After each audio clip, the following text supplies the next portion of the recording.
Can you imagine the secrets hidden within Egypt's sands? From the enigmatic Headless Falcon shrine, revealing the hybrid religious practices of the Blemmyes, to the astonishing discovery of over 800 tombs at Lisht, shedding light on Egypt's Middle Kingdom.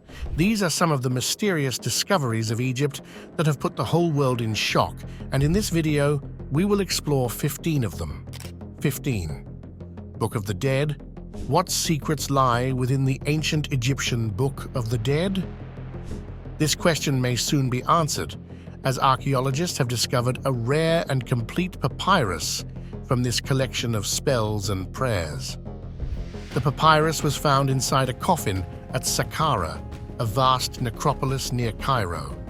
The papyrus measures 52 feet long and dates back to more than 2,000 years ago. It contains sections from the Book of the Dead, which was a guide for the deceased to navigate the afterlife and avoid the dangers of the underworld. The papyrus also has colorful illustrations of gods and goddesses, such as Anubis, Osiris, and Isis. The discovery was announced on January 14, 2024, during an event celebrating Egyptian archaeologists. According to Mustafa Waziri, the Secretary General of the Supreme Council of Antiquities, this is the first full papyrus from the Book of the Dead to be uncovered at Saqqara in over a century. The papyrus was found in a tomb south of the step pyramid of Djoser, the oldest pyramid in Egypt. The papyrus belongs to a person named ushabtis, who lived during the late period of ancient Egypt between 712 BC and 332 BC. His coffin was decorated with gold and hieroglyphs, and his mummy was wrapped in linen. The papyrus is being translated into Arabic and will be displayed in a museum. 14. The meteorite jewelry. How did ancient Egyptians obtain iron thousands of years before they learned how to smelt it? The answer may lie in the sky, as some of their jewelry was made from meteorites. A recent study confirmed that an iron bead found in a 5,000-year-old tomb was crafted from a fallen star. The bead was part of a necklace discovered in 1911 at the Giza Cemetery, about 40 miles south of Cairo. The necklace dates back to between 3,350 BC and 3,600 BC, making it one of the oldest examples of iron use in Egypt. The bead has a tube-shaped design and is about 2 centimeters long. The origin of the bead was a mystery for a long time. In 1928, researchers found that the iron had a high nickel content, which is typical of meteorites. However, in the 1980s, some scholars argued that the nickel could have been added during a smelting process, which would imply that the Egyptians had some knowledge of iron metallurgy. To settle the debate, a team of scientists used a non-invasive technique called X-ray fluorescence to analyze the chemical composition of the bead. They found that the bead matched the signature of a specific type of meteorite called IAB, which has a distinctive ratio of cobalt, phosphorus, and germanium. The team also examined the microstructure of the bead and found that it had been hammered into shape from a fragment of meteorite. What does this discovery tell us about the ancient Egyptians? The discovery shows that the ancient Egyptians valued meteorites as a source of rare and precious metal. They also had remarkable skills in working with such hard and brittle material. 13. Spinning statue of Nebsanu. Is it a curse or a coincidence? A statue of an ancient Egyptian official has been mysteriously rotating on its own at the Manchester Museum. The statue, which is about 4,000 years old, was found in a mummy's tomb and has been at the museum for 80 years. The statue is made of steatite, a type of stone that contains traces of iron. It is about 10 inches tall and depicts a man named Nebsanu, who was probably a priest or a scribe. The statue was an offering to Osiris, the god of the dead and the underworld. The strange phenomenon was noticed by the museum curator, Campbell Price, who saw that the statue had turned around in its glass case. He set up a time-lapse camera to record the statue's movement over a week. The video showed that the statue was slowly spinning during the day, but remained still at night. None of the other objects in the case moved at all. What could be the explanation for this eerie rotation? Some people suggested that it was a supernatural force, such as the curse of the pharaohs, which was believed to bring bad luck to anyone who disturbed the tombs of the ancient kings. Others proposed a more scientific reason, such as the vibration from the traffic or the visitors outside, which could cause the statue to slide on the glass shelf. However, neither of these theories is fully convincing. The curse of the pharaohs is a myth that has no historical evidence. The vibration theory does not explain why the statue only moved during the day and why it stopped at a certain angle. 12. Gruesome trophies. What would you do if you had to face the wrath of an ancient Egyptian pharaoh? You might lose more than your life, as some unfortunate enemies did. Archaeologists have discovered 12 severed hands buried in pits outside a palace in Egypt dating back to 1500 BC. The hands were found in 2 separate pits, one containing 8 hands and the other 4. They were located near the ancient city of Avaris, which was the capital of the Hyksos, a foreign dynasty that ruled northern Egypt for about a century. The hands belonged to adult males and had no signs of injury or disease. Why were these hands cut off and buried? According to Julia Gresky of the German Archaeological Institute, the pits were visible from the palace throne room, where the pharaoh would have received the hands as trophies. Egyptian texts mention a practice called gold of honor, in which the pharaoh rewarded his soldiers with gold necklaces or pendants shaped like flies for bringing him the hands of their enemies. The hands were probably amputated in a ritual after the enemies were killed or captured. 11. The Hawara Labyrinth. Imagine exploring a vast underground complex with thousands of rooms filled with treasures and secrets. This was the Hawara Labyrinth, a remarkable extension of the pyramid of Amenemhat III, one of the most powerful pharaohs of the Middle Kingdom. The labyrinth was a marvel of ancient engineering and architecture, but it was also a mystery that has puzzled scholars for centuries. What was the purpose of the Hawara Labyrinth? The labyrinth was not a maze, but a series of chambers and corridors that served as a mortuary temple, a royal palace, and a library. The labyrinth was designed to protect the tomb of Amenemhat III and his family, as well as to display his wealth and power. The labyrinth was also a repository of knowledge, as it contained thousands of scrolls and artifacts from various cultures and civilizations. The labyrinth was described by the Greek historian Herodotus, who visited Egypt in the 5th century BC. He was amazed by the labyrinth and claimed that it surpassed the pyramids in its splendor and complexity. 10. Mummification of crocodiles.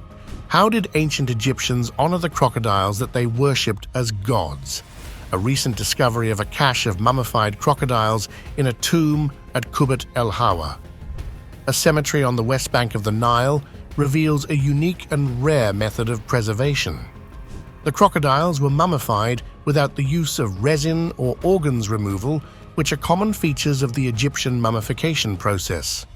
The crocodiles were found in 2019 by a team of archaeologists led by Nathalie de Couper of the Royal Museums of Art and History in Brussels. They were buried in 2 pits inside a tomb that belonged to a high-ranking official named Jehutihotep, who lived around the 5th century BC.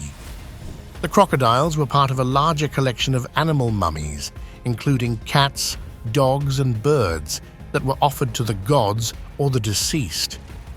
What was the reason for this unusual mummification technique?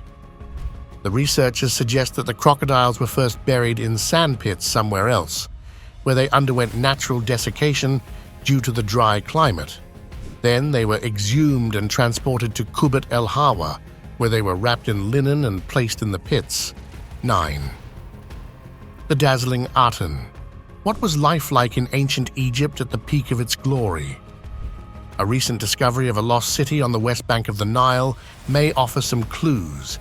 The city, named the dazzling Aton, was built by a powerful pharaoh and then abandoned for unknown reasons.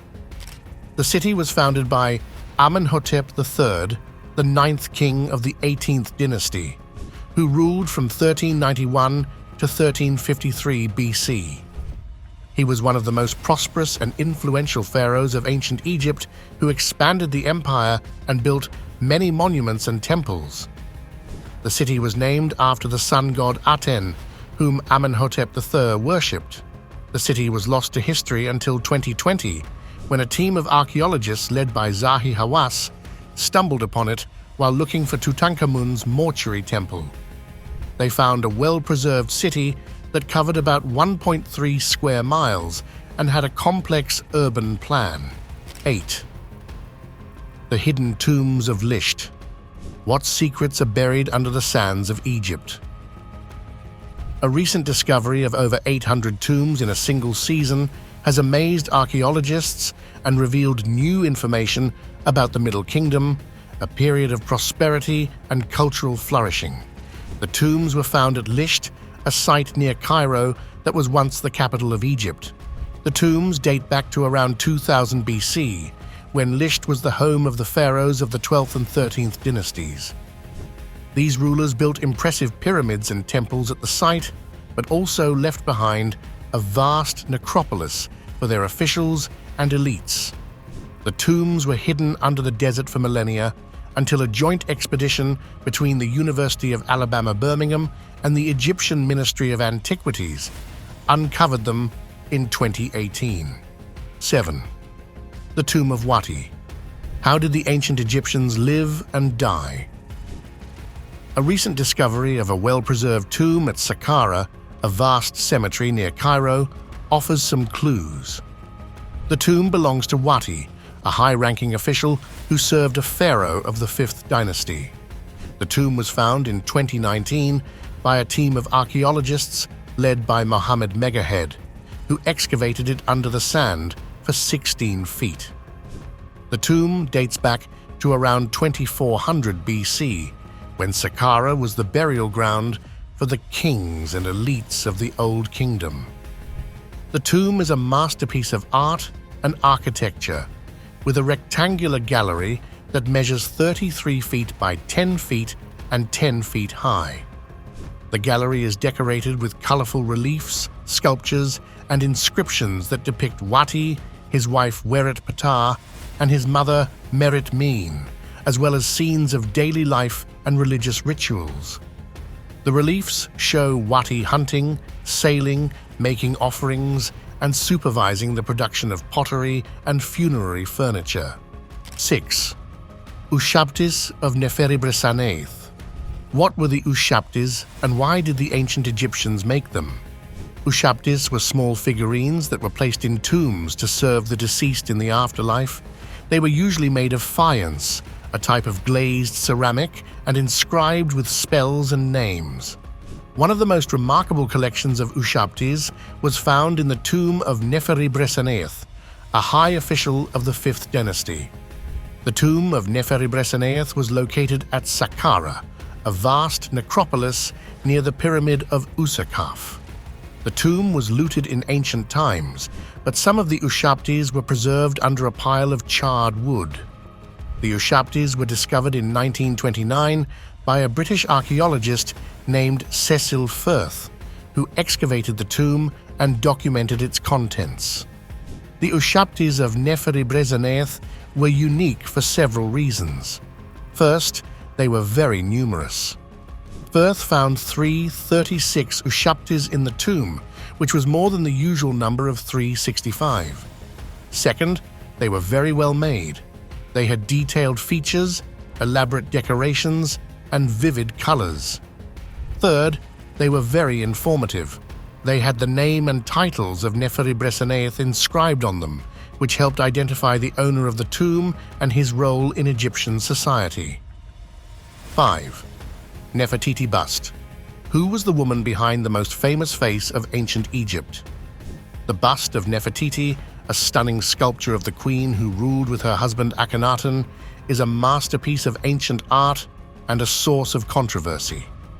The bust was found in 1912 by a German archaeologist, Ludwig Borchardt, at the site of Amarna, the capital of the monotheistic revolution. The bust is made of limestone covered with painted stucco and depicts Nefertiti with a long neck, a slender face, and a striking blue crown. The bust is remarkable for its realism, symmetry, and beauty, and it shows the skill and style of the sculptor Thutmose, who worked in the royal workshop. The bust is also one of the few surviving portraits of Nefertiti, who was a powerful and influential queen, but whose fate and burial place are unknown. Why is the bust controversial? The bust has been the subject of a dispute between Egypt and Germany, who claim ownership of the artifact. The bust was taken by Borchardt to Germany in 1913, after a dubious agreement with the Egyptian authorities. The bust was hidden from the public until 1924, when it was displayed in Berlin and caused a sensation. Since then, Egypt has repeatedly demanded the return of the bust, arguing that it was illegally obtained and that it belongs to Egyptian heritage. 4. The walking whales. How did whales evolve from land mammals to ocean giants? A surprising discovery in the Egyptian desert may shed some light on this question. The walking whales of Egypt are the fossilized remains of ancient whales that had legs and could walk on land. The walking whales were found in Wadi al-Hitan, or the Valley of the Whales, a UNESCO World Heritage Site that was once a prehistoric ocean. The fossils date back to 37 million years ago, when whales were undergoing a major transition from terrestrial to aquatic life. The fossils include a 65-foot-long skeleton of a whale that had 4 legs, hooves, and a long tail. The whale belonged to a group called basilosaurids, which were among the first fully aquatic whales. The walking whales of Egypt are a rare and valuable find, as they reveal the evolutionary history and diversity of whales. They also show the environmental changes that affected the region as the ocean receded and the desert took over. 3. Tomb of Kenta II. Who was Kenta II, and why is her tomb important? The tomb of Kenta II is a recent discovery of an Egyptian tomb that belongs to a previously unknown queen who lived 4,500 years ago. The tomb reveals new information about the 5th dynasty and the role of women in ancient Egypt. The tomb of Kenta II was excavated in 2015 by a team of Czech archaeologists led by Miroslav Bata, who worked in collaboration with the Egyptian Ministry of Antiquities.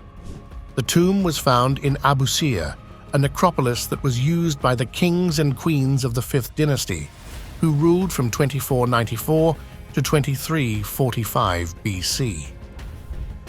The tomb was part of the pyramid complex of Neferirkare, also known as Raneferef, who was the 3rd king of the dynasty and the husband of Kenta II. The tomb of Kenta II was a surprise, as her name and existence were not known before. The archaeologists found her name and titles inscribed on the walls of the tomb, as well as on some artifacts, such as pottery and alabaster vessels. Her titles included King's Wife, King's Mother, and King of Upper and Lower Egypt.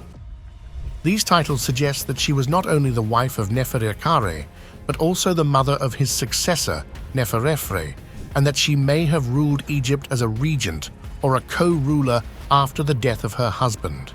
2. Ancient Egyptian Brewery. A recent discovery of a large-scale brewery at a funerary site in North Abydos reveals a surprising aspect of ancient Egyptian culture.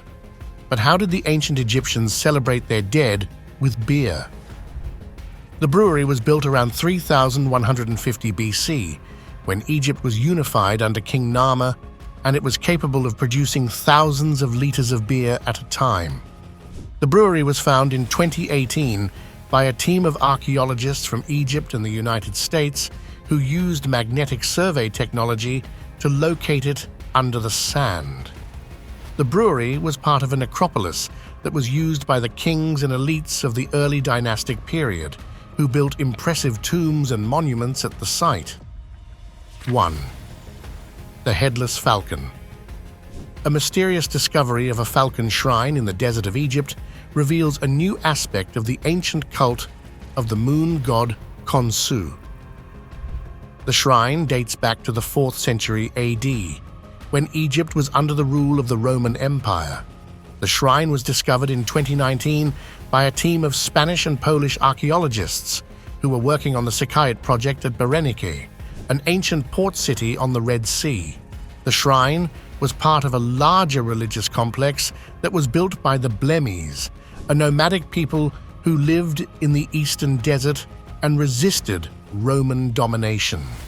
The Blemmyes followed a hybrid religion that combined elements of the Egyptian and the Nubian traditions. The shrine consisted of 2 rooms, one with a pedestal that held the remains of 15 headless falcons, and another with a stone monument that depicted 3 deities.